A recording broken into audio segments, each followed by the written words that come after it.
Hello, everybody, and thank you for dialing in to the Channel SWU podcast, your place for all things limited in Star Wars Unlimited. This is episode number 18.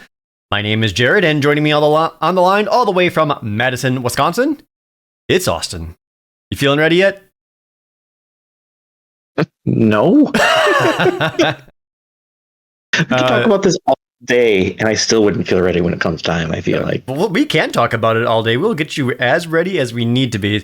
We are in the middle, not even in the middle, we're at the very start of Season 2 of PQs as we get into the Ashes of the Empire Planetary Qualifier season, and that's what this episode is about, as I just had my limited Planetary Qualifier yesterday, and it went pretty well. We'll get into more specifics as we get into that. So we're going to be talking about how that PQ for myself went, observations, notes, draft, and all that. Hopefully this can give you guys some insights to help get you ready for your own upcoming PQs. Before all of that, though, we're now on social media. If you want to get instant updates, like when we're doing PQs, seeing our decks and live updates from those events, be sure to follow us over at Blue Sky at channelswoo.bluesky.com. And if you ever want to contact us directly, whether it's with show ideas, comments, questions, concerns, whatever it is, you can email us, contact.channelswoo@gmail.com. Huge thank you to those who have actually sent in some show suggestion ideas. Got some of those kind of brewing up.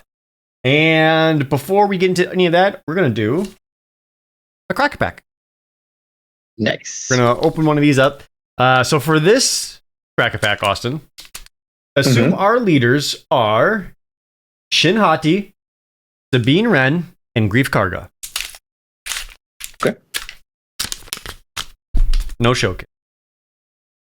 No. All right.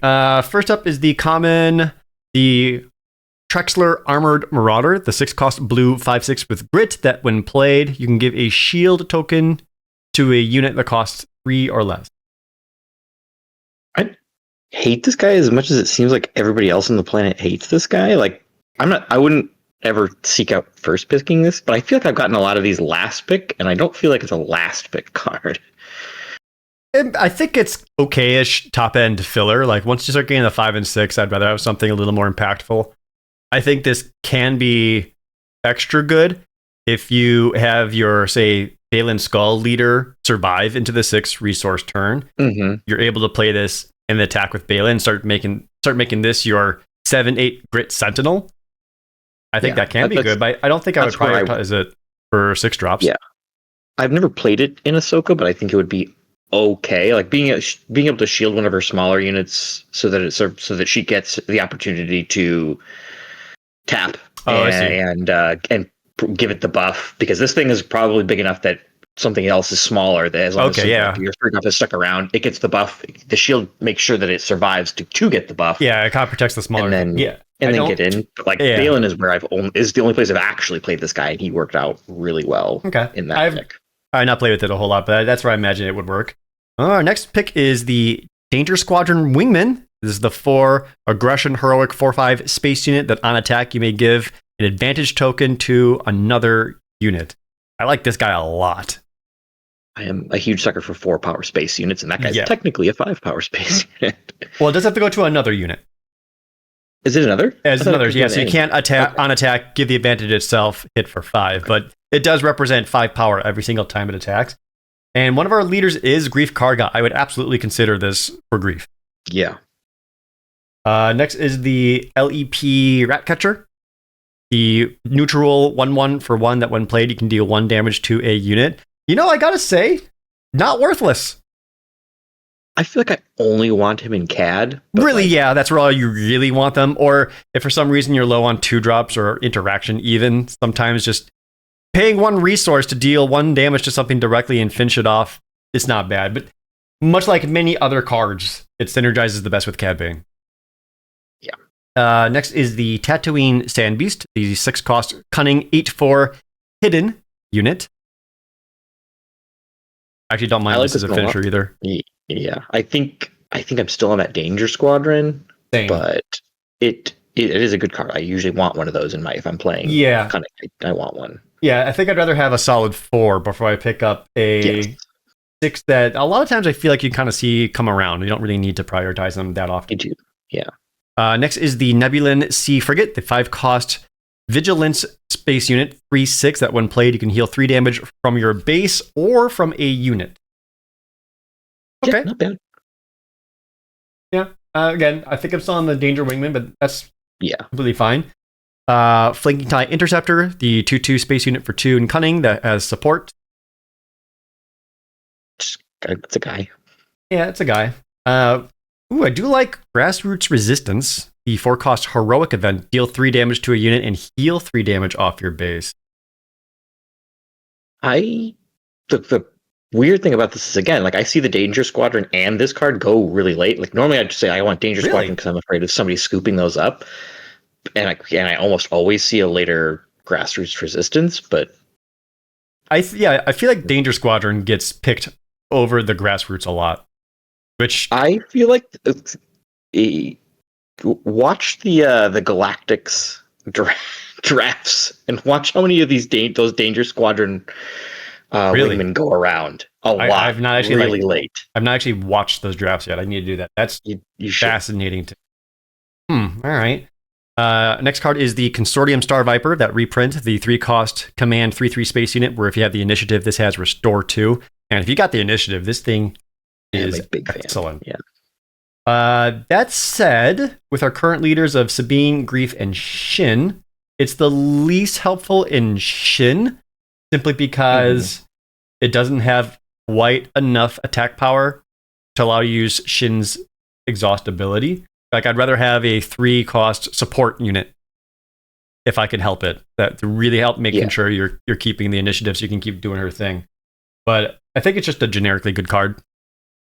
Yeah, I mean, swinging in Grief, obviously we've talked about, like, it makes everything like a half step better, but like a 4/3 in space is great. Yeah, I say it's a generically good card. It's generically good in the leaders that can keep initiative. So it's not great for, say, Sabine, or no, sorry, it's not great for Ahsoka or Cad, because they almost never have the initiative. I guess Balin sometimes as well, because you have to spend extra actions activating their ability. Sabine on her leader side too is incredibly action intensive and slow. Yeah. So I feel like Grief is where if I'm wanting to play Grief, like, this guy is not bad. He's my best leader for the Consortium. Yeah. That card is the Helix Starfighter, the 4-cost Cunning space unit. It's a 3/3 with 3, and when you play it, if your opponent does not have a space unit, it gets 2 advantage tokens, or if they do have a space unit, it comes in with a shield. Do like this one too. It's one that I feel like just it is the lesser of the 2 neutral yellow starships. The other one being I do like the Saboteur one more. So this one, it is better. Yeah, this is where the pick gets interesting, because the Helix Starfighter is certainly more flexible, because now that can go into either Grief Karga or Shinhati, versus Danger Squadron Wingman, which I think is just a flat out stronger card, but really is only good for Grief Karga. I guess you could put it into a Sabine Ren. You don't really aim to be Sabine Red. Yeah. So that said, I feel like this would kind of depend on, the leaders around me. I think if I have a shot at being heroic, I'd probably take the Danger Squadron Wingman. If it's, if I'm staring at 2 other Ezras to my right, it's like, well, okay, I don't see that happening. I'll just take the Shinhati. That'll be the... Yeah, so... The Helix Starfighter, you mean, right? Oh, sorry, yeah, the Helix Starfighter. Yeah. Gallifrey Transport, the 4-cost heroic 3/5, where when defeated, you get 2 advantage tokens to a friendly unit. I found this one to be very filler, especially in the 4-drop spot. He looks like he should be like your 29th or 30th card, but he's never even made my 29th or 30th card most of the time. Like, he's just kind of... And like, I have seen Ezra drafters prioritize this because they see it as a 3-cost space unit, which it is, but man, there's just so much better 4-cost. 4-cost? It's 4-cost. 4-cost space unit. Yeah, 4-cost space unit. Sorry, it's a 3-power 4-cost space unit. Yeah. Missed a word. I see Ezra drafters prioritize that because of it, but it's like, you can get better 4-cost space units than this. Again, it's not bad. They're just better ones. Yeah. I think it's probably best in Ezra too, just because it gives advantage to help boost something else up over 3 to keep his chain going.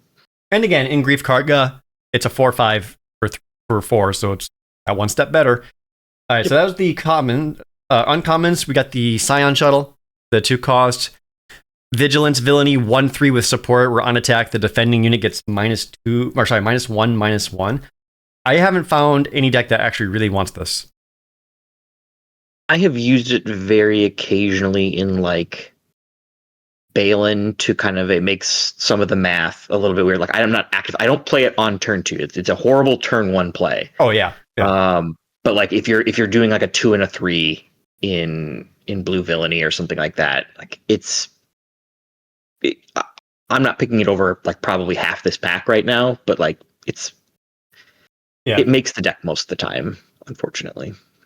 I think that kind of makes it push towards your 27th, 28th unit or something. Yeah. It's a combat trick on a stick, and then the stick afterwards doesn't really do. Yeah.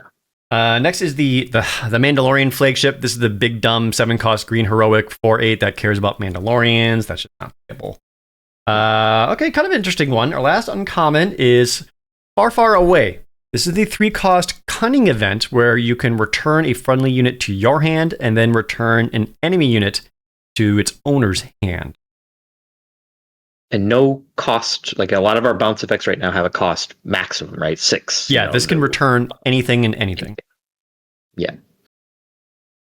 So this one is, I've kind of said it before in the set review, and it's kind of played out as such. It's pretty playable. Because removal is so bad in this set / non-existent that even something like this can get the job done. It's still pretty expensive. But man, when you have so few options or so other things to do, like sometimes this is just what you got. And as I've mentioned before, I've had someone play this against me out of aspect in my Galactics draft. So like, especially if the game is going to go long and they're looking to play 7+ cost units, this can do something. That said, I still don't think I'm going to really pick this over Danger Squadron Wingman right now. Yeah. I found that we've kind of talked before a lot how we like making sure our draft decks are about 25 units or so, then 5 or so non-units. More and more often as I'm drafting, I'm like, I need like 28 units, and then I have like 2 extras just because like all the this set in particular. Yes. Yeah. That's what I'm saying. Yeah, like this set in particular, like all the there's so few worthwhile non-units. And finally, rare card. Sabine's lightsaber. Oh, that's interesting. This is the 2 cost green heroic upgrade that gives +2/+2. And if you attach this to a force unit or Sabine, gets restore 2.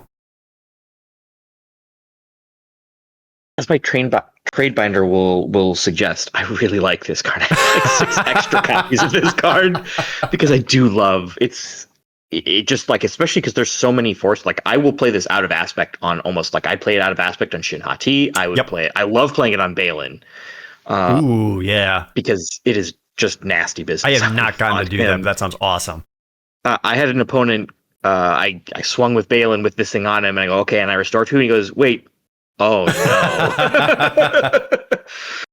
no. It's a good card. So it's like, are we the unfortunate bit about it, like with our leader set, is like I'm not like chomping at the bit to play Shin or Sabine. Like Grief is going to be my first pick in terms of leader power, I think, and this really goes with the first 2 cards much better than it goes with Grief. I will disagree to some degree, only in that I think this is one of the most flexible cards that we got. Like, I am happy to play this out of aspect in Shin Hati, and I think Shin Hati green is very good.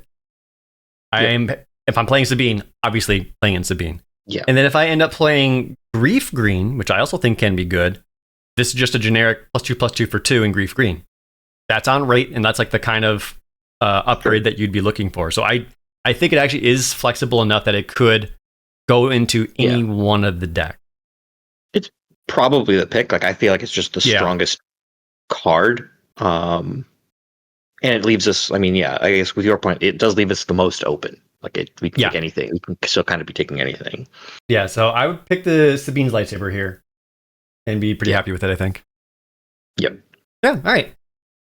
So, as we kind of mentioned at the top of the show, yesterday I played in a limited planetary qualifier in Vancouver, Washington. This is at Contrarian Games. I actually had not been there before. This was like a board game cafe, emphasis on the cafe part of it, I'd say. They had like a full coffee bar and like breakfast food served all day and espressos and all that you could want. So, like, that was pretty nice.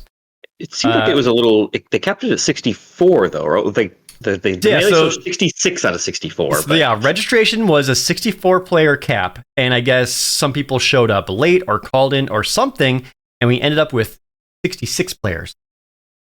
Okay. Which ended up being pretty relevant for some people I know. Oh, no. So, so we played in a PQ, and not to bury the lead on this too much, I did compete in it.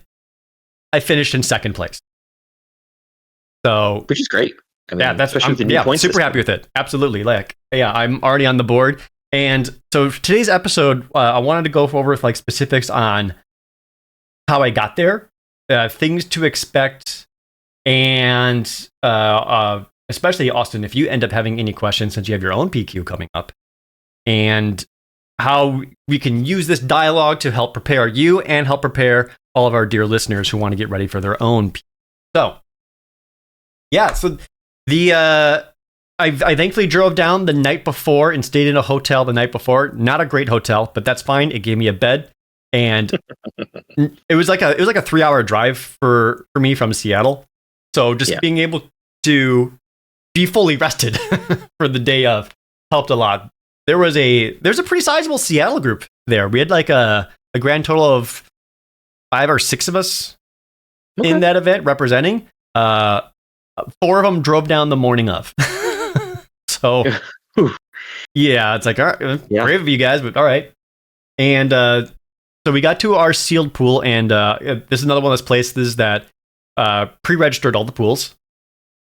So that was very, very generous. That's amazing. Love to see that. It also does make the day go by just a little bit faster. 100%. Yeah, just like not having to worry about registration or people screwing that up. Had that right away. So I got my sealed pool, and I can tell you that my leader options were I got a Balin Skull, a Moff Gideon, 2 Ezras, a Grogu, and then I think like a Shin Hati or something like that. So my only real heroic choice was Ezra, and then my villain options were basically Balin or Shin. I really don't want to play Moff Gideon. I've gone down and down more on Moff, even like trying to make him work, either in sealed or in draft. I don't think he's just viable at all, even when you get to do the thing. So did not want to be Moff Gideon, and of course Grogu is just unplayable. And so I got my pool, and solid pool, I would say. I think I put together an Ezra yellow, and it looked pretty darn close to what I would consider to be like a draft deck. Mm-hmm. Yeah, if you're watching the video version of this on YouTube, I will pull up a picture of it so you guys can also see that. And Austin, feel free to look along over on your end. So yeah, I actually thought this looked really good, like a full amount of turn 1 plays. Nothing like too clunky there. I mean, like I wasn't huge on, say, I had like the 1 copy of a Womp Rat. Yeah. Which like kind of whatever. I had like the 1 flanking tie interceptor, which is like not really the turn 1 play you want, but it's something, and it is another space unit. But otherwise, that's like 1. That's 4. That's 9 turn 1 plays. You've got 9. I was trying to count how many of these. Obviously, 3 powers are very relevant. Yeah. Thing for Ezra. So the Clan Vizsla soldiers, those are the 2/3s that blow up and upgrade when they die, right? Yes. So there were, I think it's like 4 or 5 turn 1 plays. Like the Flare Star attack shuttle had one of those that comes in. You can give an advantage token to something right away, and that includes itself. So essentially a 3-power attacker. Yep. 2.5. Yeah, and then my 3-drop slot, a little lighter than I would like, but not bad. There was a Yellow Aces bomber. That was pretty huge. Axe Wolves, R5D4, which I was really happy to see. There was also 1 copy of a Jabna Nawood, just as it is like another big attacker, and I'll talk about some of the other games for that, but he is a 4-3 Sentinel, but I wasn't really trying to use him as a 4-3 Sentinel. Yeah, he's been one of the most like hyped preview cards that I feel like has not panned out even in limited, let alone Premier, where people really thought he would see play. Like, he's just kind of seemed okay. He's been okay, yeah. Well, again, I've got a specific matchup details with him that I can go into. But then we get into our 4s, and oh baby, my 4s. Your 4s are great. That's my 4s are great. Razor Crest, Danger Squadron Wingman, Unsanctioned Patrol, that's the 4-4 support Saboteur that we're talking about earlier, plus a Helix Starfighter, not our favorite, but still good. There was one Gallifrey transport in there because, I didn't really have any other options, and sure, that's a guy. It's a 3-power space unit, and that's fine. And again, I wanted to be able to prioritize space units where I could get them, and this was another one. And then we get into my 5-drop slot, and there's 3 more space units. Heroic Purgle, Star Fortress Heavy Bomber, and Alphabet Squadron U-Wing. Man, that thing is a beast. I think people disrespect this guy, too. I've seen this guy going much later than he should before, too. Really? And he is... he's not a bomb, but he is as close as you can get. Like, it's just so thick. Like, for anyone out there, if you end up drafting Red Heroic, take an Alphabet Squadron U-Wing. I don't care if you're Ezra, I don't care if you're Grief or whoever. Like, it's just such a big, powerful unit. And you know what I forgot about until I actually started playing with it? It has Overwhelm. Yeah. I remember like the give it advantage during Riku. I was like, oh wait, this also has Overwhelm. That's nutty. Yeah. It's so good. Yeah. And then I actually had and then barring all that, I actually had a handful of top end finishers, which is, I was like, all right, good. I'm happy seeing all of these. We had Akira, great. A Tatooine Sand Beast, which, can be a huge threat. We also had the Elzar Man, which can sneak out some games. And since my leader is Ezra, he also comes into play ready. And then I also had just one Nabi Ice Spider, or whatever it's called, the 5/7 hidden, where it enters with advantage tokens equal to the number of units your opponent controls. Which is like, whatever. It's... Yeah. If I end up with more than one of these in my hand, that was the one that got resourced first. Yeah. But yeah, those are all solid finishers. Yeah, if we haven't talked about it before, like with Elzar, you, especially in limited, you max. You let them search 10 cards for their event. What are they going to get? Like, who cares? It's a lot of advantage to pass. Yeah, so this is so I have 25 units. 12 of them are space units. In a sealed pool, half of them is space. That's awesome. And then I have some, and then my non-units that I had in there, there's one copy of Faith in the Empire. I had a Faith in the Empire and a Preparation, and I wanted to run just a couple of extra upgrades because I did have a copy of Yellow Ace's Bomber, and I wanted to be able to have a way of just putting a permanent upgrade on it and not always having to rely on advantage tokens, because sometimes you don't always get that. So having those in there just gave a little bit extra assurance. I also had the Diplomatic Pageantry. That's the one where you exhaust a friendly unit and exhaust an enemy unit, and you give 2 advantage tokens to the friendly unit. And then I had 2 copies of Grassroots Resistance, which is also great. Solid, yeah. Yeah, so very happy with this sealed pool. And yeah, I saw that this is one of those ones where I kind of put it together. I was like, this kind of built itself. I had a couple of potential sideboard options in the non-unit area, nothing like massive, but they were a little more fringe case, and it would depend on the matchup, which I can talk about those when I sideboard options when I get to them. Now, I did also have another possible sealed pool that I did put together, and I'll show this in the video as well. So this is my other option, and that was a Balin Skull Green. And I was looking at this, and I really wanted to play it because, my God, is its top end amazing. Like, so starting at the 4-drop slot, there's a B-Wing rear guard, which is huge. Imperial Armored Commando, which, gotta have that. 2 Death Troopers, 2 Survivors Langskibs, And then into the 5 resource, we have the Fangfighter Squadron, Shinhati Unit, Gazanti Assault Carrier, 2 Remnant Trooper Corps. 6 resources, we've got the Reinforcing Light Cruiser, the Morgan Elsbeth, also excellent. And then just for funsies, just in case, there's also a Trask Walker and a Ravager. And then in the non-units, there's a Blade of Talzin, a Cybernetic Enhancements just to help pump up Balin's Skull along with a Warrior's Legacy. And they also had a single copy of Foundling Rescue just to help finish something off and get a token out of it. Now, there was one glaring hole with this build, and that is my 2 drops and 3 drops. All combined, there are 7 cards. And they're not like there's only like 2 of them where I'm like, oh yeah. I'm scraping the bottom of the barrel for some of those. Like there's a Mos Espa Watermonger in there. There's a Mouse Droid, like Reanimated Night Trooper. It's like not great. Man, I really wanted to play this deck because like, oh man, all this top end stuff. Like this is the one that I wanted to play. This was the Jared deck, but I registered the Austin deck. Yeah, I mean, this is like Balin needs to have a strong start because he snowballs it, and there's no way you're winning this game starting with any of these units, really. Right. It's going to be difficult to even make the game go long enough that I can play this crazy top end stuff. So, man, as bad as I wanted to play this Balin, I did end up registering the Ezra deck, which was the correct choice, as we now know. And yeah, so not even that upset about it.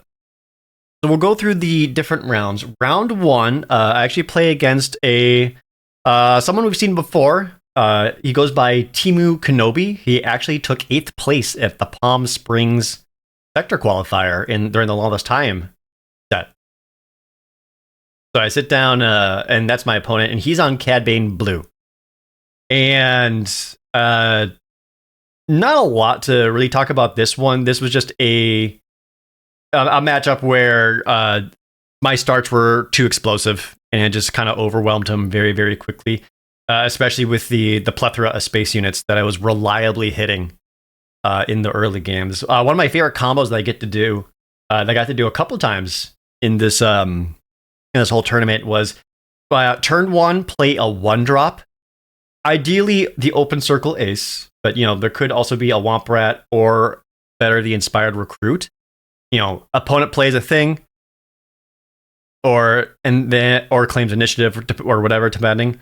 And then I play Preparation, the 1-cost upgrade, onto my turn 1 play. So it's immediately upgraded. So it's a lot of those instantly become 4/2s or 5/2s or whatever it is. And then on the 3 resource turn, I play Yellow Ace's Bomber.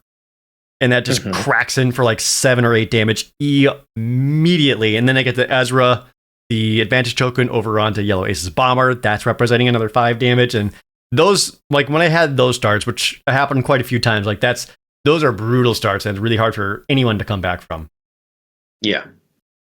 So in round 2, he actually swapped out all of his blue and went to yellow. And I think the game plan was to try to out aggro me, like, and try to be a little more aggressive on his end. But still Cad? But still Cad Bane, yeah. Okay. It didn't quite work out. Like, he had more spaceships, so he did play like the Pegasus Tri-Wing, but there was no upgrade for him to defeat to get that thing readied right away. I will talk about one of my sideboard things I was doing in the Cad Bane matchups. Was when I was up against Cad Bane, I found myself taking out Diplomatic Pageantry and bringing in Mark My Words, which is the red upgrade that can only go on a damaged unit that gives it +2/+0 and Overwhelm. Sure. Versus Cad Bane, everything you own is going to be damaged. Yeah.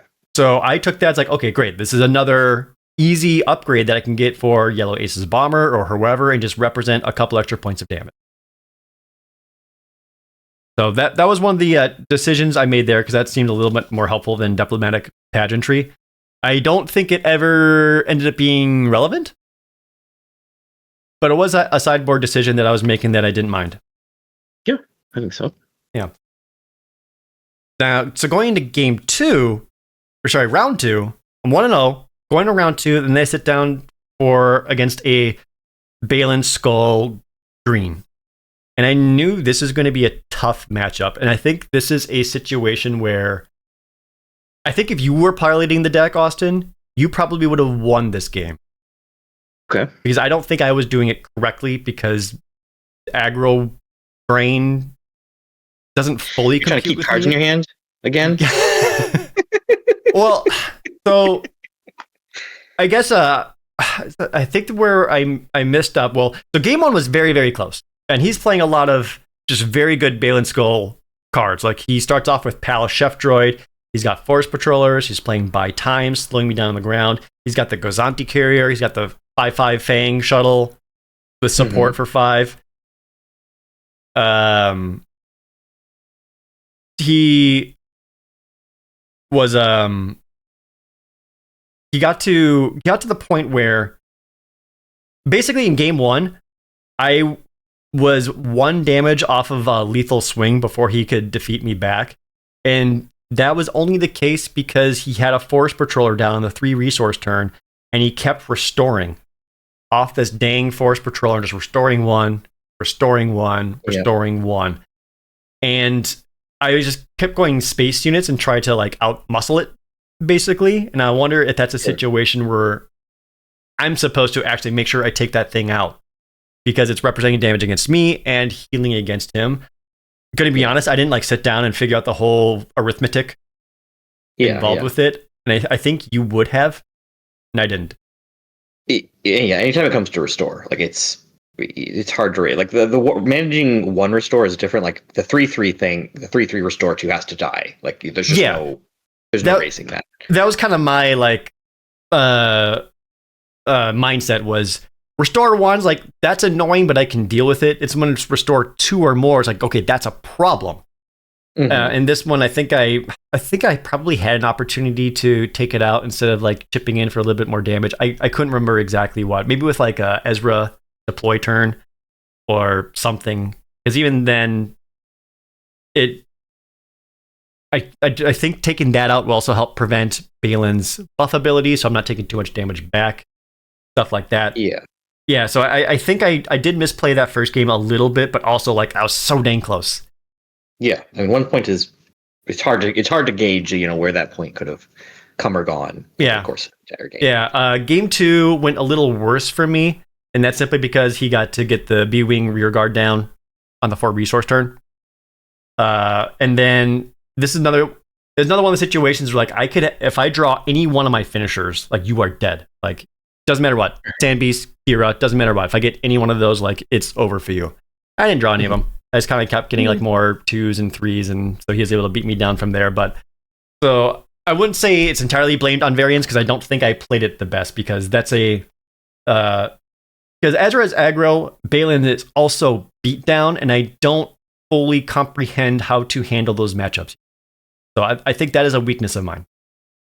Yeah, I'm not sure. I think there's something to like Ezra has the unique ability to.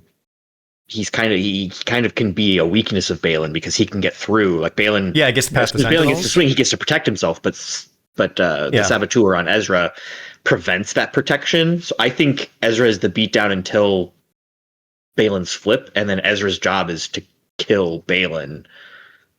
Depending on obviously there's a bunch of factors that are going in here, but I think Balin presents like Balin is a protect the queen sort of leader, and you need to kind of get him off the board unless you are finishing it like the round that he flips or first action on the 6 resource turn. I think you need to kind of factor in killing Balin. Okay. I can tell you I did not do that. I'm pretty sure Balin like stayed alive in both those games. I think that's where I screwed up. Yeah, he's a menace. Yeah, all right, that's a whoopsie doodle. All right, so round 3, I sit down against a surprising matchup. Admiral Sloane Red. Look, people like Sloan. Yeah, people like Sloan, and I see the cards that are good with Sloan. I understand that. I don't think you ever want to be Sloan red in this particular instance. So Yeah. their turn one your pool play, is your pool, but yeah, I agree. Sure. So their turn one play in the first game was the Alamite Hunter, the 1/4 overwhelm for. Okay. I think is it only one in red? Yeah, I think. I think it's only it one. might be two. So I remember being like, ooh. Yeah. So at first I'm like, why would you play the 1/4? It's like, well, no, okay, I get it. It's Sloan. You're representing like a 4 hit point sentinel to try to slow me down. Sure. You're also not winning, but all right. Yeah. And then I think things just got really awkward for my opponent because then on turn 2, they played nothing else.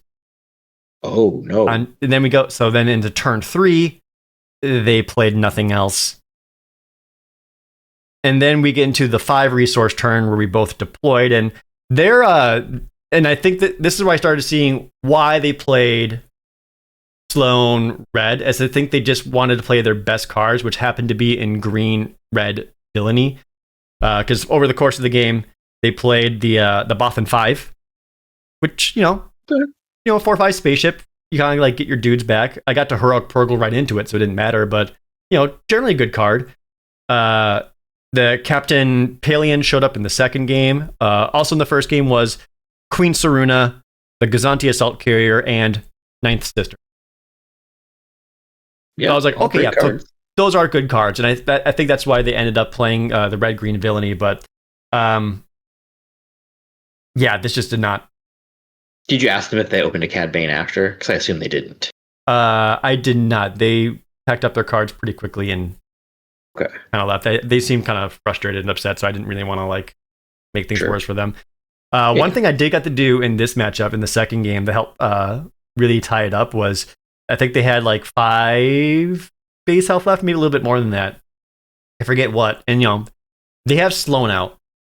And oops, all ground units. I have 4 base damage, so I'm not concerned at all. They have just a ton of Sentinels. Queen Saruna's out. Sloan's deployed. I think they have a Force Patroller still. Doesn't matter what. I play Elzar Man. And I give 5 advantage tokens to my Yellow Aces Bomber. Did he find an event? Sure didn't. They actually got to look at the top 10 and just didn't find one. I was like, all right. I mean, so I didn't do this until after they had spent resources. So they were down to 2 resources left or something like that. And, in my head, I'm thinking okay, if that's, I know there's no card that exists in green or red for 2 that could possibly stop this. So, I mean, Elzar Man wasn't going to get in, but that was a big Yellow Aces Bomber hit. Mm-hmm. So I did enjoy doing that. So I managed to win my green 3. So now I'm 2-1. Having the 1 loss is, that kind of sucks because that does mean I basically have to win every single game from here on out. I could potentially get a draw in there, but I would not rely on that. You need to have some nutters, tiebreakers to really get on the draw. Yeah.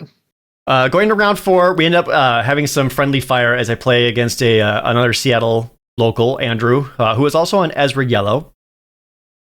And that was he had solid Ezra Yellow cards, but some of them were a little not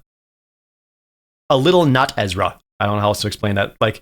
N5 Sentry, the N5 Sentry droid, the 4/2 Sentinel for 3, generally a good card. Not necessarily what you want for Ezra. Yeah. But pretty good. But he's also playing Grassroots Resistance. He also had the Star Fortress Heavy Bomber. He also had a Heroic Purgle. He also had the what's it called? I wrote down the notes Reckoning. Did I mean Reckless Sacrifice or no, it wasn't Reckless Sacrifice. Okay, so it wasn't the event? Yeah, I can't remember. Okay. Yeah, I can't remember. In game 2, he stumbled a little bit in the 3 resource turn. He kept a card in hand, ready to play it in the 3 resource, and then realized too late that it costs 4 resources. So kind of realized where Reckoning is the one that deals damage to a unit equal to the total amount of damage. That's what it was. Control. Yes. Okay. That's the one. Thank you. That event.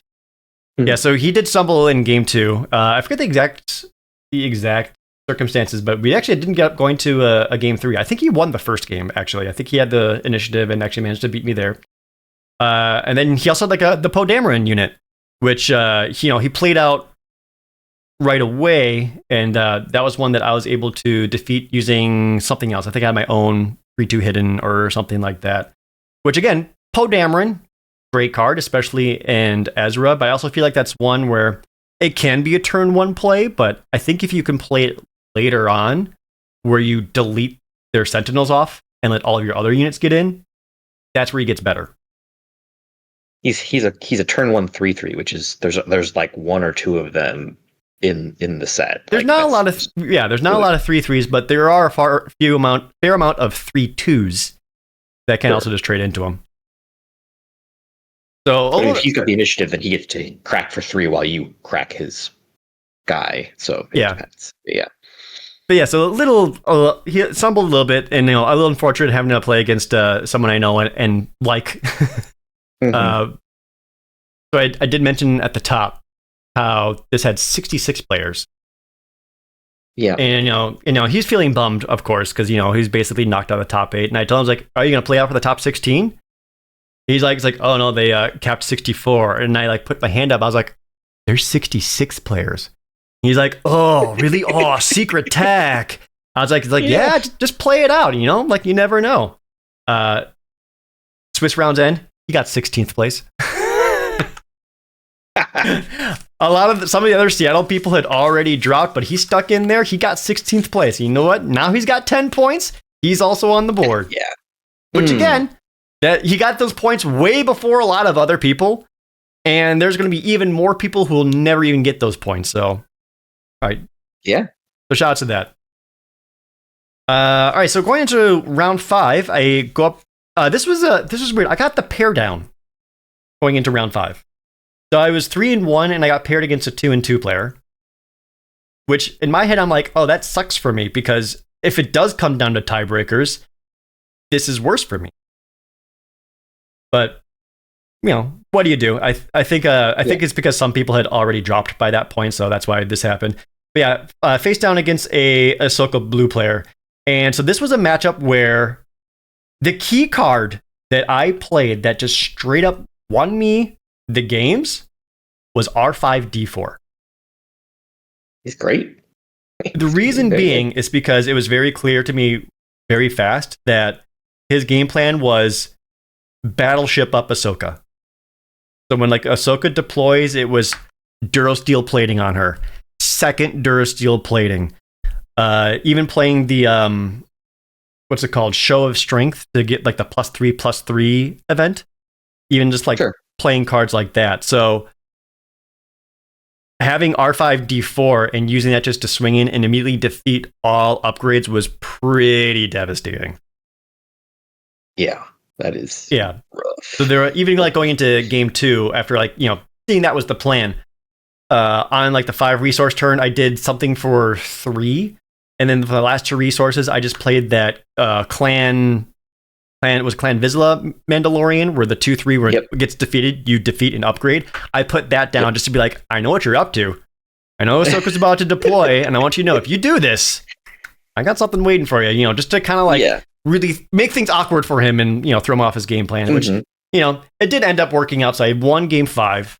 So now I'm 4-1, and I'm going into the final round of Swiss. And this is like the for all the marbles match, because this is the winning in, right? I'm 4-1. My opponent is 4-1. So whichever one of us wins this gets to go into the top 8. And there's actually a player I've gotten to play before in a previous PQ back in like set 2, long time ago, and he has continued to play because continued to do really well. He's actually pretty high rated in both Premier and Limited. So, but also like just fun to play because we've gotten good stories out of it. Yeah, so this was another Ahsoka Blue matchup, and man, this was a this was a pretty tight games, I would say. What did help, I won the first game simply because he did have to mulligan, and he, has to mulligan, takes his cards, resources. He's got the initiative. We start the game. The first thing he does is claim the initiative. Oof. So he misses his turn 1, which is unfortunate for him. Yeah. Great for me. Unfortunate for him. So I get to play a guy. I don't remember what. But he actually had things that worked really well against me. He had multiple remnant officials, which, as we're talking about before, 3/3 with restore 2s. When I see those restore 2s, I'm like, ooh, that has to die. So he also was the first blue heroic player I played against that actually had a get lost. Okay. And they're uncommon. So just defeat an upgraded unit. That was pretty devastating against Ezra when I'm trying to pass around advantage tokens wherever I could. The second game certainly was rougher because I had a mulligan, and he had the initiative with the Consortium Star Viper. He got Bo-Katan's Gauntlet down on the 5 resource turn. And he has the Mandalorian unit. Okay. So I once again, actually, so this is another time where I completely misplayed because I just forget about half of a card's abilities. And in that, in game 2, I had him at, he has like a bunch of units. He's got like a Bo-Katan's Gauntlet. He's got some other ship. His ground units all ready to go. I've already attacked with everything, almost everything I had, and he's at 27 base damage. And I'm at like 18. So I play, bam, Elzar Man. And Elzar Man says you can give out advantage tokens, but it cannot go to himself. It has to go to other friendly units. So I'm like, well, this is a 3/7. It comes out ready. You have no sentinels or resources yet left. All I have to do is attack your base. I forgot that Bo-Katan's Gauntlet has Restore 1. It sure does. It has a lot of text on it. It had so much text on it. And like I did that and I saw him look at the board. He just shrugged his shoulders and attacks with Bo-Katan's Gauntlet. And I just went, I forgot that has Restore. Whoops. And I scooped it up right there. I was like, yep, that screwed that up. So that is like 2 games during my matches where I just was off by 1 because of those little Restore 1s. So I think that was an instance of maybe a little bit of brain fatigue at that point, kind of getting to me and just really wanting to just close the match up. So that was a bummer. Game 3 was a real grind. It got we went real late. And that was another one where I just happened to have the answers to the stuff he played. The big things being is that he did get the B-Wing rear guard out on curve. And I had nothing, but I had all spaceships. So he played that. I cracked something into it for 2. I think like an open circles ace. And I had the grassroots resistance in hand to immediately deal the remaining 3 damage, heal 3 off my base, and then hit him with the rest of my units. And then in the final turn of the game, kind of the same situation. He had what's called Pathfinder Sergeant, the 2/3 ambush restore 1 in green. He had that with the Mandalorian upgrade that gave it +2/+0. 0. Yep. An ant droid. And I had an inspired recruit down, plus a couple other spaceships. And he's pretty high in base damage at that point. And he's looking it over, and he's trying to figure, and he's kind of mulling it over and figure out how he wants to do these trades. He's like, nah, I think I gotta handle this. Because he also had some other space unit, I forget exactly what, that could easily pump the Pathfinder Sergeant, and then it puts me in check. So he attacks his ant droid, defeats my inspired recruit, which is exactly what I was hoping for, because I got to play this second grassroots resistance, kill the Pathfinder Sergeant. I restore 3 and I delete 4 damage off his board, and that gives me enough to push the rest of the damage with actions and finish it off that way. But there was another really, really close game where I happened to have the answers there. Yeah. So finished 5-1 in the Swiss portion, and that actually put me. One, I don't know if you know, but you were the last. I was, it's for a peek behind the curtain. I'm usually talking with our friend group and whatnot. We're usually talking, stalking Jared's melee while we do it, and he's legitimately some of these things. He's the last match, in 2 or 3 of the rounds, and this was one of them. He's the last match to report. So and it matters. It's just the literal last match. The literal last match. I swear to God, he does this on purpose. I swear to God. No, I assure you, I was not trying to do it on purpose. I wanted that to be over as fast as possible. That's amazing. Made us sweat for it, though. Were you pacing around your house again? Just I was like, he's so close. Because, like, I was like, it was, like, everybody else was reported. And, like, as soon as that starts to happen, you're like, they could go to time. And I'm like, looking at, like, tiebreakers and things like that. I was like, if they go to time, only one of them makes it. And you're playing, you were, I think at that time, he was 9th and you were 10th. Yeah. So there's, like, tiebreakers could have changed, obviously, depending on if your opponent, all of your previous opponents won and things like that. I was like, I think if it stays as it is right now, depending on who wins and things like that, he'll be 9th. I would be, yeah. if it goes to time. I think you actually would have, based on how your tiebreakers ended up, I think you actually would have been 8th and your opponent would have been 9th, because I think all of your opponents won their last round. Oh, literally all of them. That would explain things, yeah. Because so after the switch rounds, after 6, I was the number 1 seed going into the draft. So if you look at the standings, like I was ranked number 1, and that ended up being very, very important for the draft games, which we'll get into why that is once we get to the show. We'll get right into the draft, though. So no break after the Swiss rounds. It was sit down, you guys are drafting. And so one of the things that was a little more frustrating about this particular venue was they were, for my personal preference, too casual about the draft. They were like, we're just going to do zone drafting. You guys know how that works, right? And we're like, yeah. It's like, all right, cool. All right, you guys can start. Take your leaders out. And so I raised my hand. I was like, are you guys going to call the leader portion at the very least? So we all pick our leaders the first time. And they looked at me like, what do you mean? No. So I was like, so I kind of explained to them, I was like, well, because otherwise all of us are just going to sit here staring at each other to pick your leader so that we have all the information first before we do anything. And we're all just going to sit here doing nothing. Yeah. So thankfully, we opened up all our leaders and we got to look around the table, and I did get them to at least, do a 3-2-1 draft and at least do it that way. So that's something.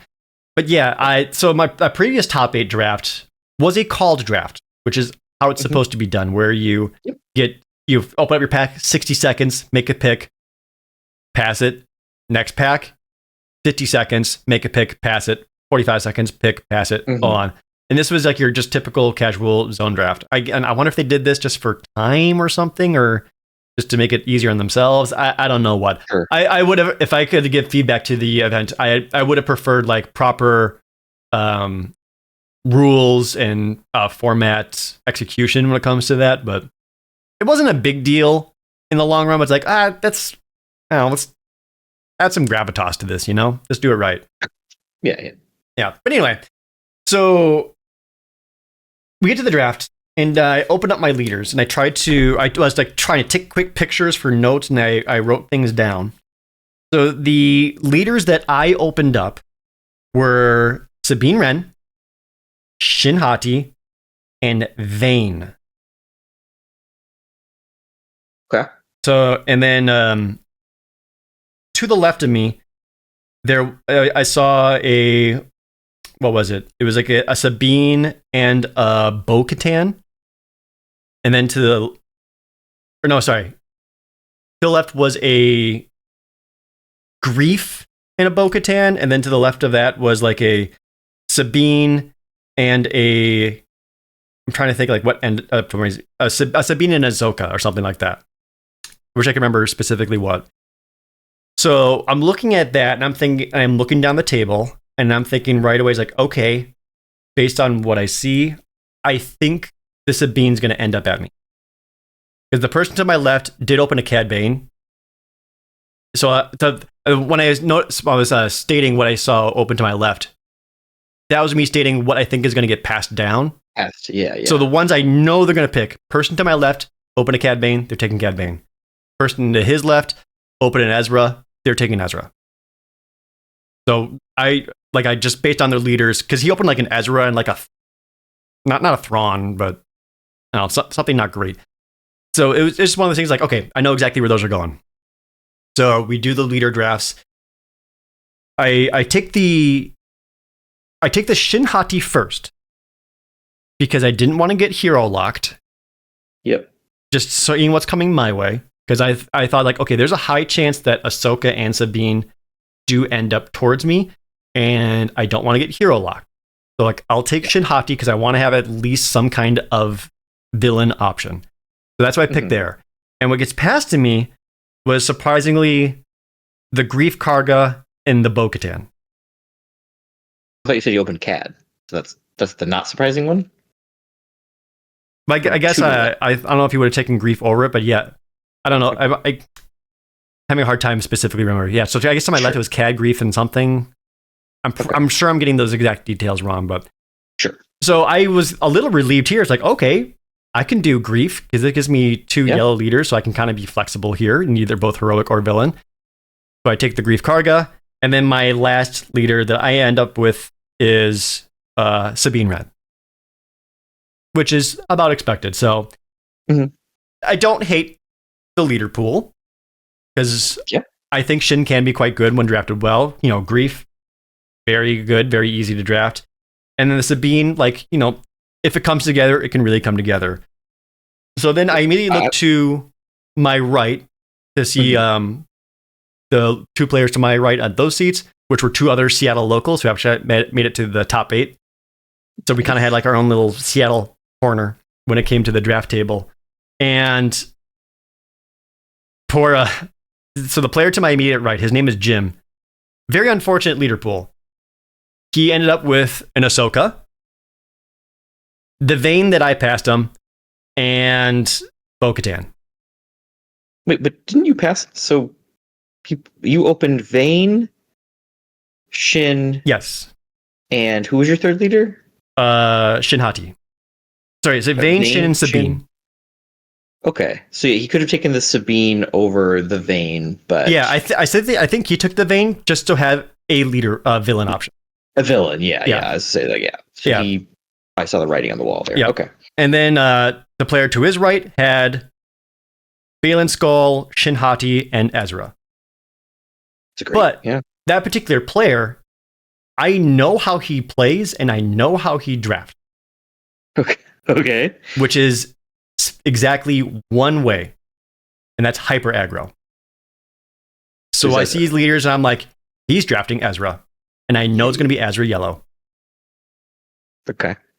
So we get into the first packs, and going into pack 1, pick 1, it was a pretty trash pack. I'm not going to lie. Like, there really wasn't anything there I was super excited about. However, there was a rare that I said, you know what? If I end up this could be an amazing rare for it.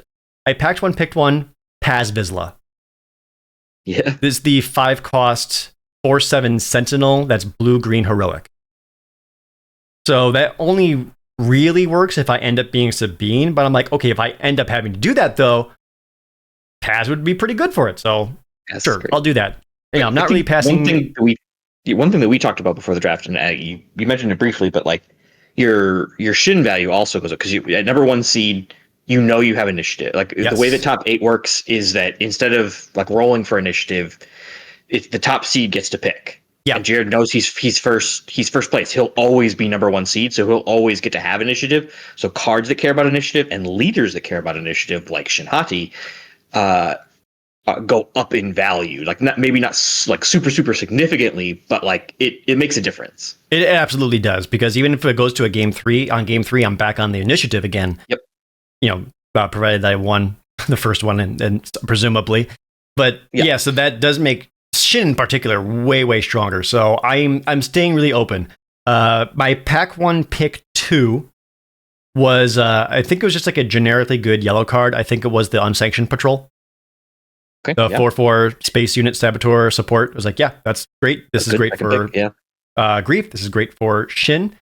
Then we get to pack 1, pick 3, and then I start seeing some signs. Okay. There's a Hu Yang in it. I don't take it because I'm like, I was like, it's pick 3. I don't know.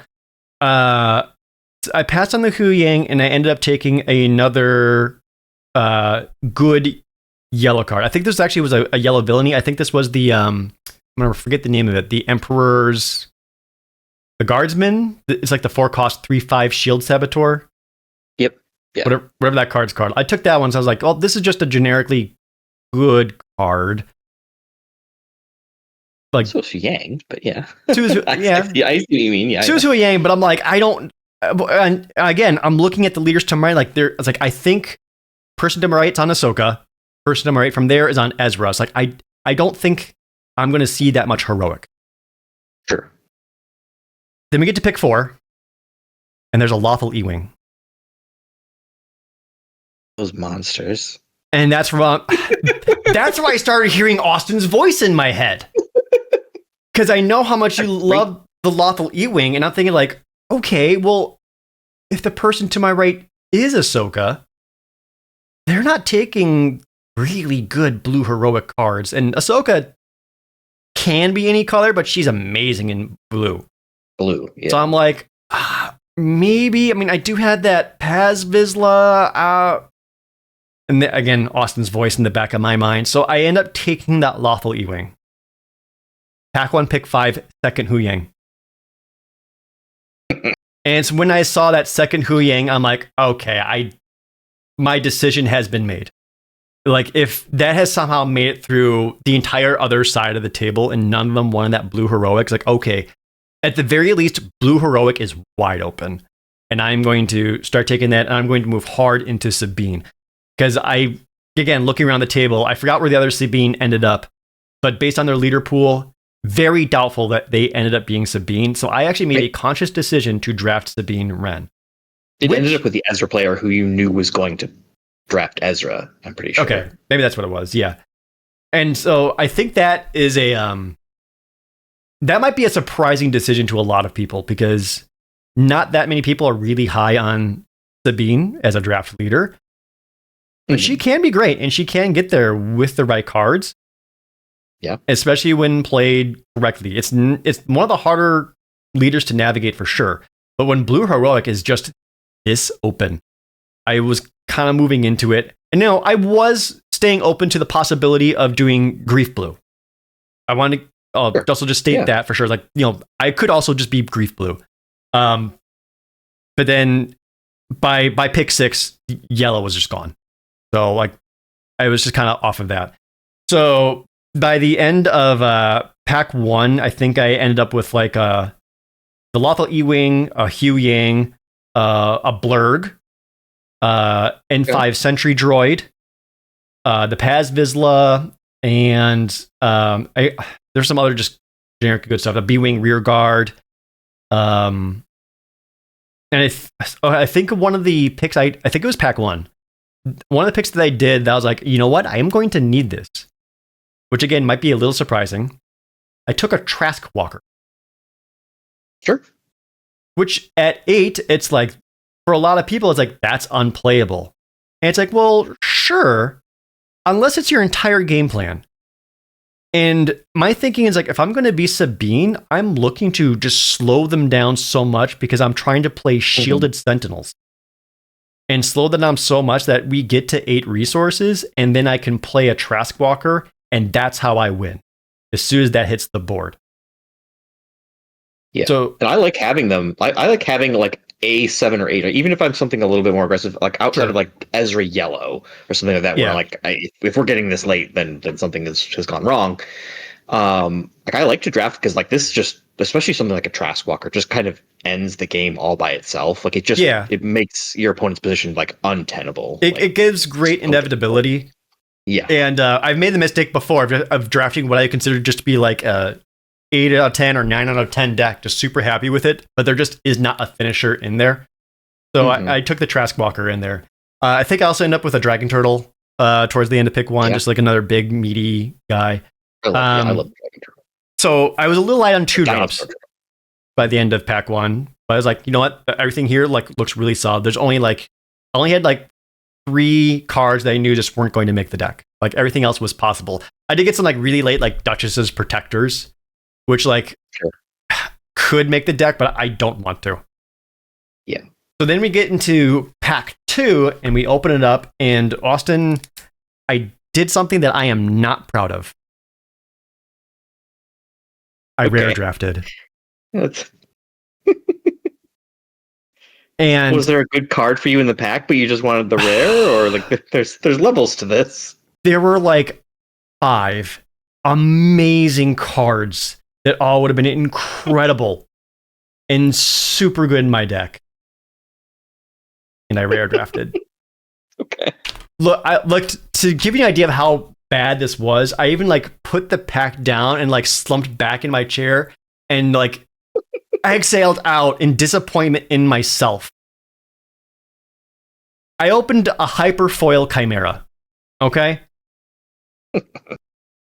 And I'm staring at that. I'm like, oh, these are going for like $75 minimum right now.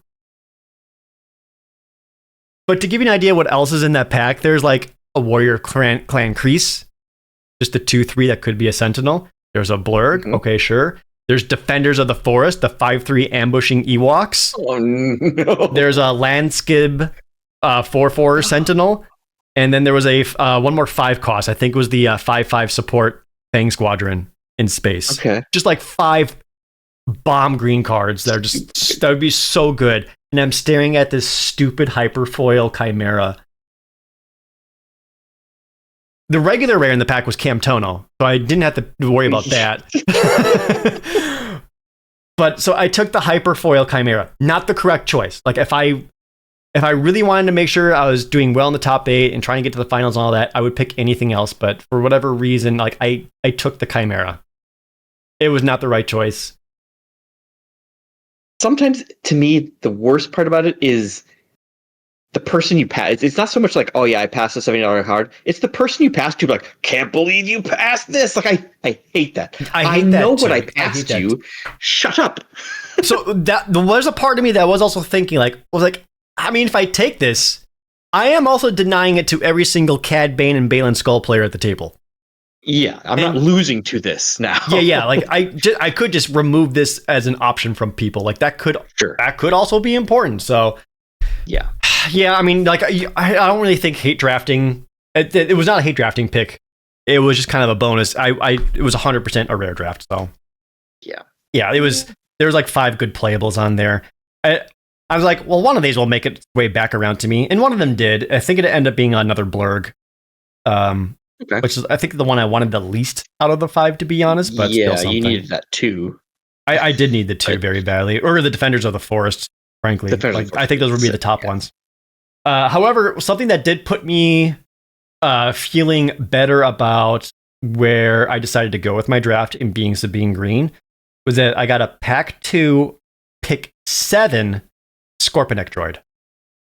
Whoa! No one else took Scorpionic droid, and no one else was blue-green. I mean, some people are just like, I think that's to the point of nearly being splashable. Like save Cad, like maybe like on like a swap in or something like that. In some cases, if I'm not against Cad Bane, but like so many people are like, they see it and they're like, Cad Bane just pings the shield off, and it's just a 5/5 Sentinel. Yes, now it's still just a 5/5 Sentinel with Overwhelm. It is still a force, and if for some reason you're not facing Cad, like it is a wall. Is so good. Yeah. So when I saw that, I was like, great, awesome. Yeah. So that's when I started feeling pretty good. And then pack 3 was just kind of, at that point I was looking to fill gaps in my draft. I'm going to bring up the draft deck now for those watching the video version. I ended up getting a second Lawful E-Wing. There was also a Grief Karga passed to me, which is like, all right, cool. A Cobb Vanth made its way to me, B-Wing rear guard. I ended up with like multiple copies of the Armorer. I think one of them was like a pick 14 Armorer, which I'm like, sure, whatever. Didn't like it very much. Yeah. Got a lot of pick droid teams, which whatever. I did get a couple of the Protectorate fighters, which I had enough turn 1 unique units that maybe I could get a Mandalorian token out of it, since I had a Grief Karga and a Hu Yang that I could potentially start off with. But that said, I still somehow ended up really, really short on 2-drop. Yeah. And that is the biggest weakness of this deck, is that for my turn 1 plays, it's an Outland Protector, a Grief Karga, 2 Lawful E-Wings, a Hu Yang, and a Mos Espa Watermonger? the 1/3 when you play, you can draw a card, discard a card. Yeah, this is one where like you're like, man, I hope I draw the good ones. Like I don't have very many, but like you like because you like Grief Karga, two double Wolfall E-Wings and a Hu Yang are like those are really really good cards. Like you play those guys on turn one, and you're like, I'm really doing it. And those games probably go well for you. The ones where you have to start Moss Espa Water Maker or the Outland Protector probably not going as well. It's not as good. I can tell you that. So, but you can also look at my pool, and you can see that I did have a very huge lack of interaction. I didn't see a single grassroots resistance. So I don't. If any were opened up, someone took them, and I didn't get to see them at all. My two opponents that I played didn't play them either. So if there were any, I couldn't tell you where they ended up. But I ended up wondering if there was even any Get Losts open, because you were very clearly the only blue hero drafter. I did pass on a Get Lost. Okay. I think I saw it as a potential pick 2 or something like that. And there, in my head, I was like, "There's a good chance this could make its way back around to me," and it didn't. Yeah. Okay. So I end up with 27 units in my deck, and just 2 upgrades, and then like a display of strength, just as like maybe a surprise finisher or something. I ended up resourcing it more often than not, but like it was something to represent. But yeah, I got a late Cobb Vanth, which was cool. The 2 stolen ETA shuttles is also great. So I end up with another pretty good space ratio when it came to my units. That's like 3, 4, like 5, 6, it's like 7, 8, 9, 10, 11. That's still pretty good. And I noticed this when you sent it to me, but I wanted to save to talking to it. So you can see in the bottom right-hand corner of your picture, you do have a 7th 2-drop down there. It's not a good one for you specifically, but like you opted to play something else other than playing like, because the common sentiment that you'll hear Jared and I share and others as well is that you want 7 or 8 turn 1 plays. Yes. So that would have been his 7th. He's playing with 6 right now. That he has an option for a 7th and chose not to play it. It's the Dr. Pershing. Yeah. It's the 2-cost 0/4 with support on attack. You have 3 more hit points. Draw a card. Sure. I would rather play another 3 or another non-unit over a 2-cost unit that basically does nothing. Drawing cards is not that helpful in Star Wars Unlimited Limited. It makes resourcing easier. Sure. But it's just not that helpful. So I did also have another 4-cost, the 3/5 Gallifrey transport. I also did have that as a potential option. And I just kind of felt so thick in 4s already that I opted to not play that one. And if I can guess by the border of the art, that 3-drop upgrade, that's the one that taps them down and they have to pay 3 to untap? Yes, that's the Conflict Within. That's right. Okay. Yeah. So this is the deck. I would have liked to be a little more on the 2s, maybe a little lighter on some of the 3s, because like I like pit droid teams, not really great. I mean, I only have 2 upgrades, and they're not even going to be like that beneficial. So if I could like turn both of those into like the Warrior Clan creases, I would feel much better. Or ideally 2 more lawful E-Wings, if I'm being real, or Hu Yangs, either or. But yeah, so that was like one of the adjustments I wish I could have made. But overall, I think I found a pretty good seat in the draft. And I think what ended up happening was, so the player to my right did end up playing Ahsoka Blue. Oh. But I think early on, he was trying to do everything he could to not play Ahsoka. So I think he ended up passing on things that would have been great for Ahsoka, and it made its way to me. So what ended up being is like, he ended up getting all the green heroic cards. I got all the blue heroic cards. As I say, I don't think I actually see any green heroic cards in your list at all. Nope. Yeah, I think you're right. Not one. Plenty of good green neutral though. Oh no, wait, I have 1 Clan Ren loyalist. That's the 3/2 for 3 where you look at the top 5 cards for a unit that shares a trait. Oh, there he is. Yep. I see him. Okay. Yeah. Which I did get to use that to find 2nd lawful E-Wing. Sure. Which that felt good. Yeah. Yeah, so that was the draft deck. So we go into Quarterfinals. Quarterfinals is versus one of the other Seattle locals, and that is against one of the players there who drafted Ezra Yellow. And this is an opponent who basically said that he's like, I'm actually really not good at draft. I don't really know what I'm doing, but I tried my best here. I was like, well, okay, well, you made it to the finals. Congrats on that. So for those of you who don't know, when you get into a competitive finals draft like this, the first thing that is happening is the judges are going to give your deck registration sheet to your opponent. You are given 3 minutes to scan over your opponent's deck sheets and try to get as much information as you can out of it. So I did exactly that. I'm like, oh God, Ezra Yellow, this could be bad. The first thing I did sitting down across from me in Ezra Yellow is I went over his entire sheet and I just counted how many space units do you have? Because if you're a heavy space, then I know where I need to prioritize, what I need to keep. Like if I have a choice between I don't know, Pit Droid T or N5 Sentry Droid or the 3/3 Consortium Star Viper, I want the Consortium Star Viper. Like these are the information I kind of want to know.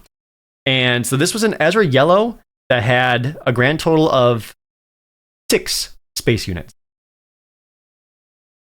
So not a whole lot. And he was only 2 seats down from the other Ezra Yellow drafter. So I think they were kind of cannibalizing each other's picks a little bit. I forget what was sitting between them. I don't remember what that drafter ended up playing. I didn't get to play them at all. I guess I can tell you the final draft decks were myself on Sabine Green. There was a Cad Bane Green, a Balin Skull Red, 2 Ezra Yellows. I want to say 2 Ahsoka Blues, or maybe an Ahsoka Yellow. I forget what. Like, there's like 2 of them that I didn't actually get to see them play, so I don't actually know what they ended up 100% on. I know those 6 for sure, though.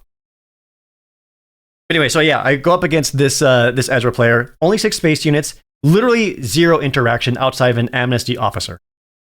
Like, nothing else in his deck interacts with opponent's units at all. Okay. He does have I take that back. He has an amnesty officer, and he does have a Sabine Wren unit. Okay. Which is pretty good, and an Ezra unit. Yeah. But I also marked down, like, oh, you have 0 heroic Purkles. And he's also playing 2 of the fairy droids. Which... Okay, yeah. I can tell you that when you shield up an N5 Sentry droid and make the fairy droid have 7 advantage tokens, it doesn't matter. Yeah, sure doesn't. In game 2...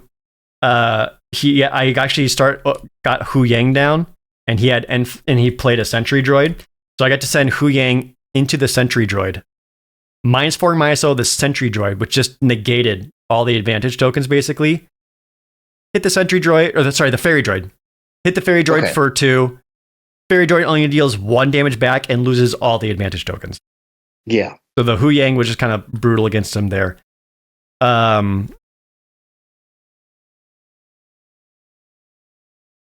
He did get to play an Alphabet Squadron. Like, that was probably his biggest unit he got to use against me. And then we did end up going to a game 3. In game 3, I got to double Lothal E-Wing.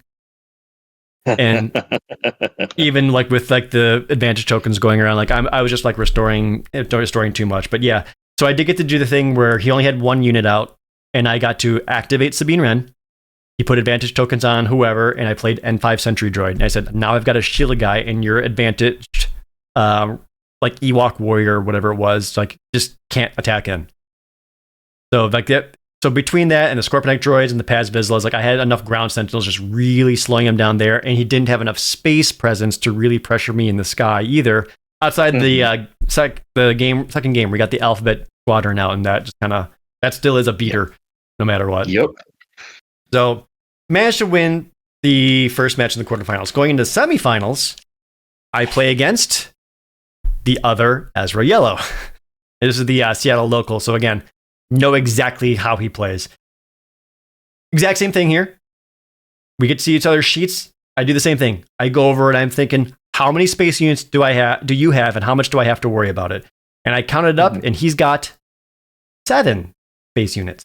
Okay.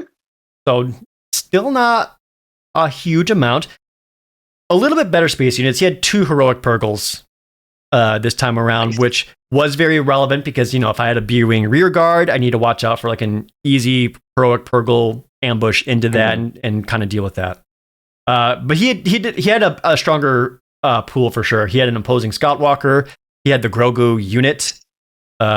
He also had a Poe Dameron. He also had a Whistling Birds in there for good measure. Oh, no. Yeah. He also had the Han Solo unit. That was also in there. Oh, the starter the spotlight deck. Yeah, so the 3/7, it comes in, takes 3 damage, but you give like 3 advantage tokens to something right away. Yeah, so going into the fun fact, did you see who he played in the first round of who he played in the quarterfinals? In the quarterfinals? No, I didn't. Yeah. Galactic runner-up Cody Hill. Was it really? Yeah. I didn't even recognize that Cody Hill was there. Yeah, man. Oh my gosh. That didn't down on me at all. Oh my god. I would have recognized him too. I just didn't even look around. I'm an idiot. All right. Whoops. I should have said hi or something to him. Man, I hope I didn't come off like as a dick or something. Oh, geez. Well, all right. Man. Did not know. Well, dang, Dom. Congrats on being the Galactics runner-up. Yeah. Also, shout outs to Cody Hill for coming second in Galactics and 2 weeks later being like, I'm ready for more. Top 8 in the very next PQ, yeah. So I ended up playing against Dom from Seattle, which again, played against him a lot, so I know how his brain functions. So in this particular matchup, this is where I went full control. In the previous Ezra, I was like, I think I can slow you down enough and then I can kind of out-aggro you or out-restore you. This one's like, no. I'm guaranteeing our games are going to go long, which is exactly what I did. So it was slowing him down, trading out all my units aggressively for his units, getting restore where I can, using Hu Yang to shrink him down wherever I can, like anything and everything that I can do to slow him down. And they worked out great. So we were getting into like the 6 resource turn, and in each game I had maybe 7 damage on my base. Which against an Ezra, that's great. Yeah, that's so good. Yeah. Now, granted, I didn't have a lot of base damage against him either. It made me like 4 or 5 each game, but I'm thinking that's fine because I know my late game is significantly better than his. And that's exactly what happened. So game one was really tight. I was at 24 base damage, and he had a Nabi Ice Spider out, just as a 5/7. Okay. He had already attacked and used its advantage tokens. I had a couple space units out. He had like a 3/1 and something else, and he was at 25 base damage. I played the Strike Team Vanguard. It's a 5/5. Basically forcing him to claim initiative and just saying like, I am going to attack and kill you. So he claims initiative. He looks at the top, and, draws, and he goes like, oh, that's the top deck of the century. And he plays the Honorable Night Owl and supports the Nabi Ice Spider into me for exact lethal. So you just get that raid 1. I was like, I just laughed at it. I was like, yep, sure is. Yeah. Yep. Sometimes that's exactly that. So game 2, same plan. Highly trading out units, really controlling the board. And game 2 gets to the point where I play the Trask Walker. And the first time, so I play it, I put something on the bottom, I restore 3, and he's got no way of really dealing with it. Next turn with the Trask Walker, I get to attack with it. I put the Scorpionic droid back into my hand and replay the Scorpionic droid. And so at that point, I think we played like maybe 1 or 2 more turns, and he was still only like 17 base damage or something like that. I was down to 8 after restoring that much. And he's like, yeah, I don't see a reason to like stress this out. I was like, yeah, okay. So we just went to game 3. Yeah. And then game 3 was a rough start. I had to mulligan. And then, so I did mulligan, and then my only turn 1 opening play was that stupid Mos Espa Watermonger. Oh, man. I want you to know how embarrassing it feels to play that. It's not great. It's not good. I did get to draw a card and like ditch a pit droid for something way better. There you go. But man, it feels bad. So his turn 1 opening play was the Night Owl, which is a 2/2 with raid 1, which with enough attacks, the Mos Espa Watermonger does defeat it, which it did. So at least got like I did get that trade out with it. It took a couple turns, but I got there. Yep. but I got to play. I did have an interesting interaction where I did have a Cobb Vanth out. Okay. And going the 5 resource turn, I deploy Sabine leader. I attack with Sabine, so it says the next unit I play has shielded. Mm-hmm. I then play Paz Vizsla. Oh no. Sabine gives it a shield. Yep. Cobb Vanth says you can deal 2 damage to Cobb Vanth. If you do that, the unit comes in with the shield. It does not give the unit shielded. Yeah. It just comes in with a shield. Mm-hmm. So I got to play Paz Vizsla with 2 shields. Silly. Very silly. Just ridiculous. Then Cobb Vanth was a 4/4 at that point. I attacked him into like his Han Solo unit to get rid of the Saboteur, which made Cobb Vanth a 7/1 because of grit. And he played what did he play? He played some other unit, and he got the Whistling Birds down on it, so it's just something big. But yeah, which did force me to like play. It forced me to play one of the upgrades onto Cobb Vanth. I think it was cybernetic enhancements to give him +2/+2, and then use that just to kill the unit that had the Whistling Birds on it. Okay. Just because again, it was making him a 9/3. He was a 9/3, which would have been a lot of base damage. But again, I'm thinking like I'm going for the late game. I don't need to rush it. There's no racing Whistling Birds. Like yeah, it's like that would be brutal. So such a beating. I did trade those out, and yeah, same thing happened. So I did get to. So what was interesting about this game is I actually had the Trask Walker in my opening hand, and I ended up having to do some really awkward resourcing just to keep the Trask Walker in my hand because I'm like, this is my win condition here. I can't get rid of this. So I think I had to get rid of like arguably really, really good 4 resources or even 3 resource plays just to keep it. And I was thinking like, well, I can use Mos Espa to get an extra draw, find a 3 or a 2 or something and kind of stay into it, which happened to work out. Very thankful that the math worked out in my favor that way. But so this game did end up going to the point where I played a Trask Walker. And so I did do some sideboarding for this matchup as well. I actually brought in the I was thinking of Swiss rounds. Never mind. We're past that. Okay. But I did do some sideboarding for this matchup. I played the Chimera on him.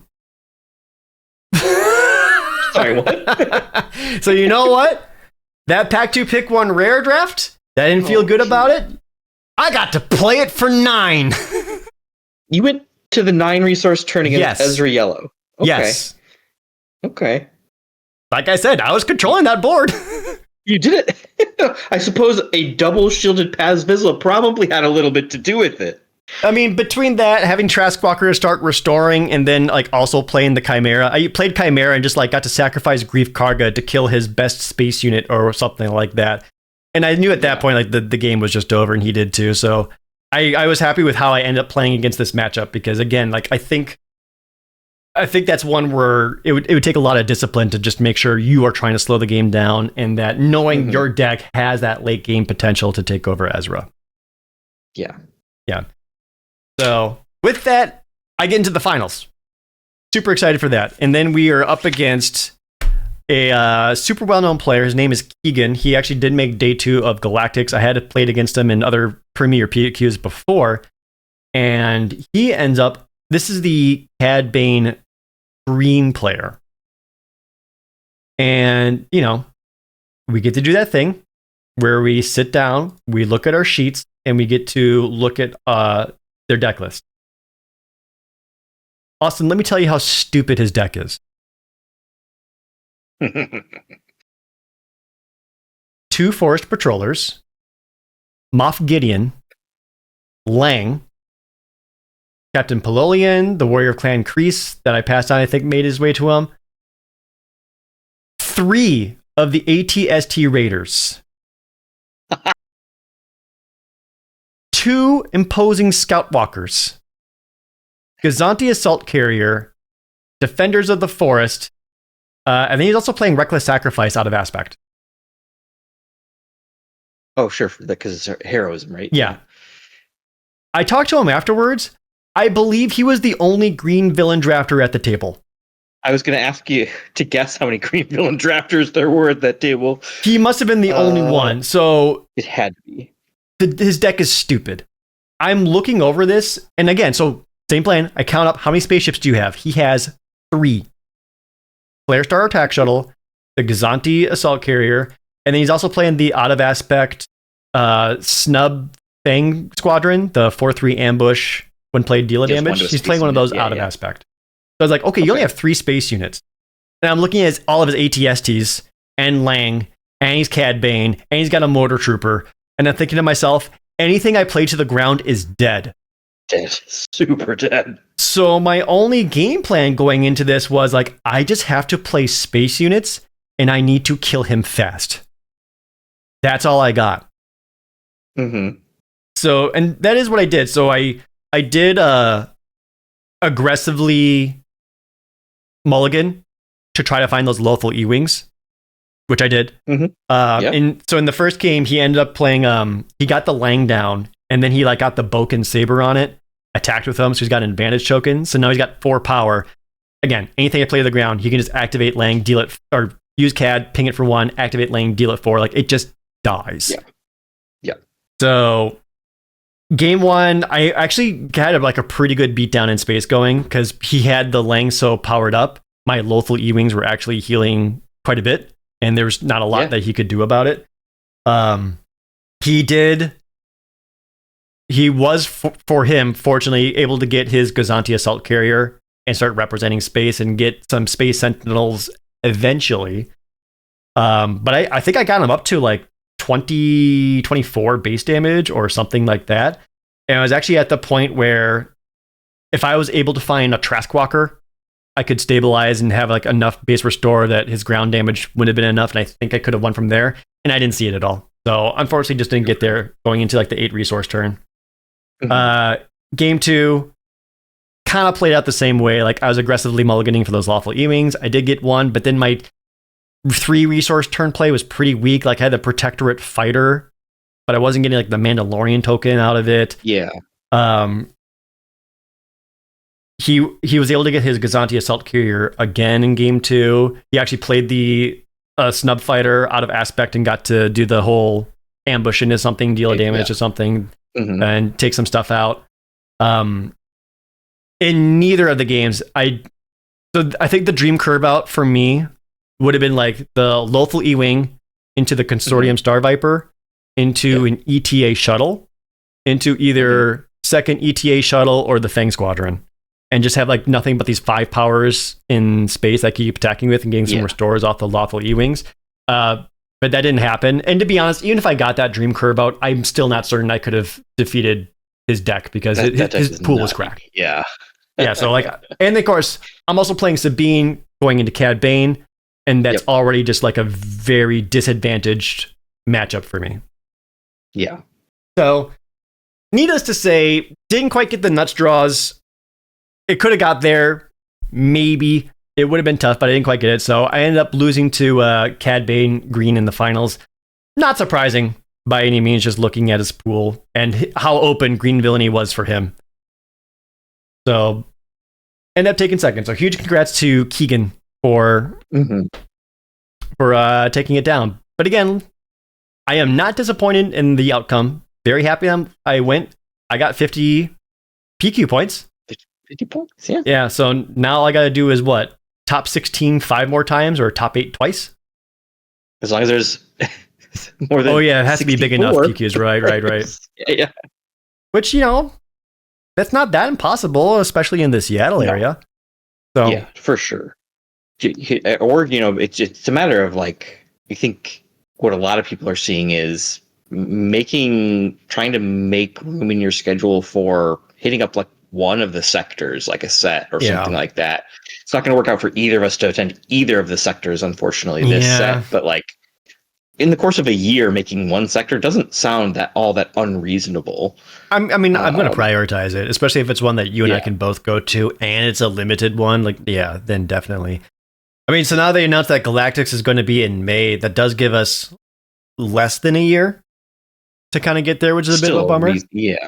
But so So I got my 50 points. I did get additional Merrick promo cards. I got the 3 Luke Skywalker top 8, top 4, and finalist promo cards.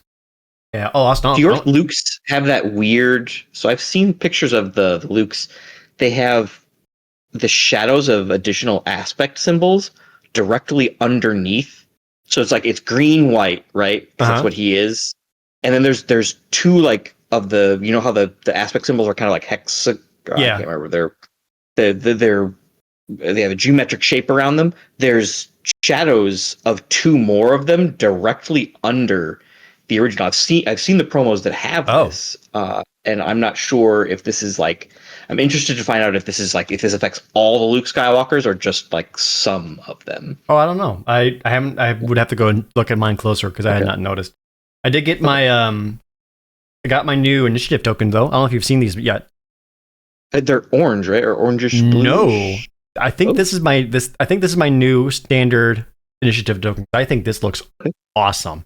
It's like this space blue and purple, just like pretty. It says season 2 at the top instead of 2026 because the previous one said 2025, which is a little confusing because half of it was through 2026, so it makes a little bit more sense. But yeah, I think looks really, really pretty, and that's going to be my go-to initiative token from here on out. Yeah, that's pretty sweet. But yeah, so overall, I'm just happy. Very, very pleased with myself. I'm glad that I had a little bit of a redemption after a not strong showing at Galactics. Just a nice way to kind of remind myself that it wasn't just a fluke. That I can get there sometimes. And also for everyone who's still listening, I'm sure there's a non-zero number amount of people out there thinking to themselves, "Why am I listening to these chuckleheads?" And I was like, well, sometimes we do okay, so hopefully you just have to not listen to me. That's all. Well, that's all the more reason you got to do really well in your next one. All right. Anything else you want to ask about before we call it a show, Austin?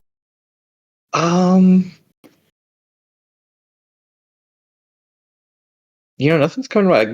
We've talked some amount about some of the choices you made, especially with your sealed decks and things like that. The draft process moved pretty fast, so we didn't get to talk about that beforehand. But the sealed stuff we did. No, I think. But do you regret taking the Chimera? You won a game with it. I don't regret taking it simply because I did get to play it in the semifinals. Because if nothing else, I made a story out of it. If I just took it and sold it, that's boring. But if I got to play it, so I took out a pit droid team. I took out a 3 just to have a little bit extra top end. After I proved to myself, okay, I have the capability of making it last long enough that I can go to it.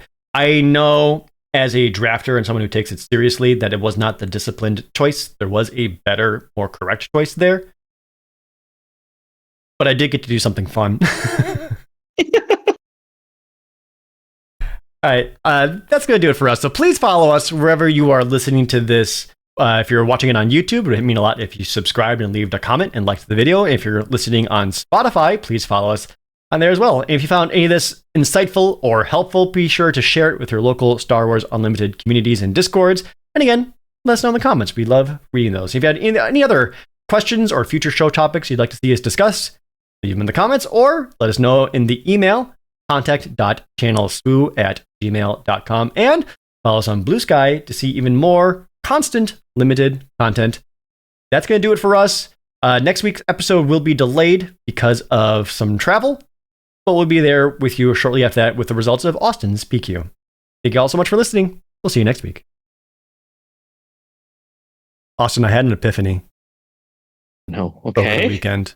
As I was playing cards, I couldn't help but feel like some of these cards I'm playing and some of them I'm looking at, they can't help but feel really, really familiar.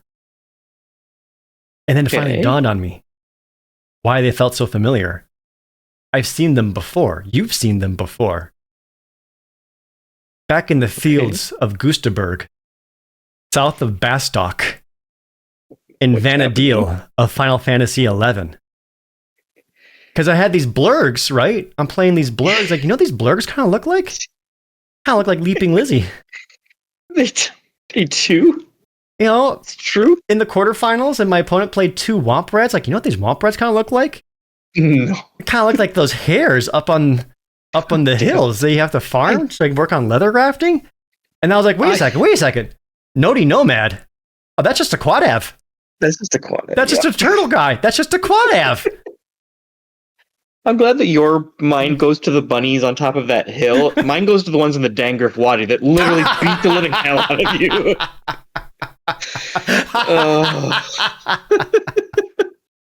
I have nightmares about those hares.